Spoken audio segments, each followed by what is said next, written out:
అవకాశం కొరకు సంతోషంగా శిలువలో పలికిన రెండో మాట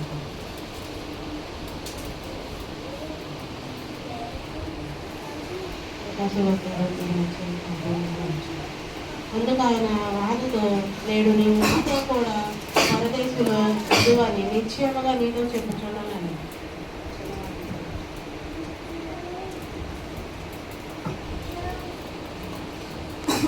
రెండో మాట, నీవు నాతో కూడా పరదేశంలో ఉందని నిశ్చయంగా నీతో చెప్పుచున్నాను. ఈ మాట ఏంటంటే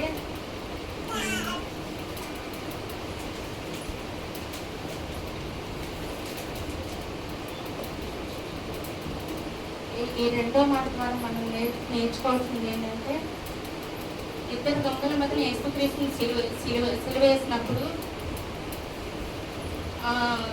మొదట దొంగ అంటాడనమాట, నీవే క్రీస్తు అయితే ఈ యొక్క సిలువ శిక్ష నుంచి నన్ను మమ్మల్ని విడిపించినది. అయితే రెండో దొంగ అంటాడు, మనమైతే తప్పు చేస్తాం కానీ ఈయన ఏ తప్పుదము చేయలేదు.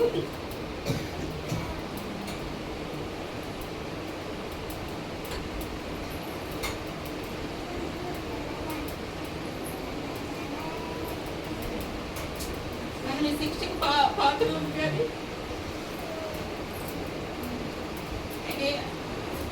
ఆయన ఏ నేరం చేయలేదు, ఏ తప్పుదం చేయలేదు, అయినప్పటికీ అనుభవిస్తున్నారని రెండో దొంగ మాట్లాడతాడు అన్నమాట. ఆయనలో కలిగిన మార్పు ఏంటంటే, రెండో దొంగ కలిగిన మార్పు ఏంటంటే, ఆయన తప్పించగలడని ఆ దొంగ నమ్మాడు, ఏదైనా చేయగలడని ఆ దొంగ నమ్మాడు అనమాట. దేవుడు విడిపించగలడు, ఈయనే దేవుడని, వాటి నుంచి తప్పించగలడని నమ్మాడు అనమాట. ఆ దొంగ దేవుని అందు భయభక్తులు కలిగి ఏదైనా చేయగలన దేవుడని దేవుడిని నమ్మాడు అనమాట. తన తప్పు తాను తెలుసుకొని తను చేసిన తప్పును తెలుసుకొని పశ్చాత్తాపడ్డాడు ఆ దొంగ. గొప్ప రక్షణకి ఆయన హృదయాన్ని తెరిచాడు అనమాట. ఆయన సిలువలో కాల్చిన ఆ యొక్క రక్తాన్ని, ఆ యొక్క బాధని ఆ దొంగ చూసి ఒక నూతనమైన హృదయాన్ని కలిగింది ఆ దొంగలో. అలాగే ఆయన సొంత రక్షకునిగా ఆ దొంగ అంగీకరించాడు అనమాట. మనం ఈ దినము ఎలా ఉన్నాం దేవుని ఎదుట, అని అందు మనం భయభక్తులు కలిగి ఉన్నామా? ఆయన మన కొరకు ప్రాణం పెట్టాడని, మన రక్షించాడని, మన పాపముల కొరకు, మన శాపముల కొరకు, మన దోషముల కొరకు ఆయన శిలువలో మరణించాడని మనం నమ్ముచున్నామా? ఏదో వెళ్తున్నాము కానీ మన ఇవి మనం చేసుకొని మళ్ళీ దేవుడి మీద ఇదవుతున్నాం.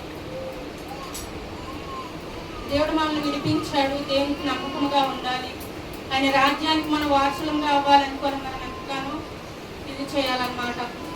ఆయన మనల్ని నిత్య రాజ్యంలో నిలబెట్టడానికి ఆయన సిలువలో మరణించాడు, ఆయన సిలువ రక్తాన్ని కాచాడు, మన నిత్య వారసులుగా చేయడానికి ఆయన సిలువలో మరణించాడు అన్నమాట. ఆ దొంగ తన తప్పును తెలుసుకొని పశ్చాత్తాపడ్డాడు. మనము కూడా ఆయన చేసిన సిలువ త్యాగానికి మనం పశ్చాత్తాపం కలిగి ఆయన సొంత రక్షకుడిగా భావించాలి. ఆయన నిత్య రాజ్యానికి మనం వారసులమని నమ్మాలి. ఈ కొద్ది మాటలు దేవుడు దీవించుకుంటారు.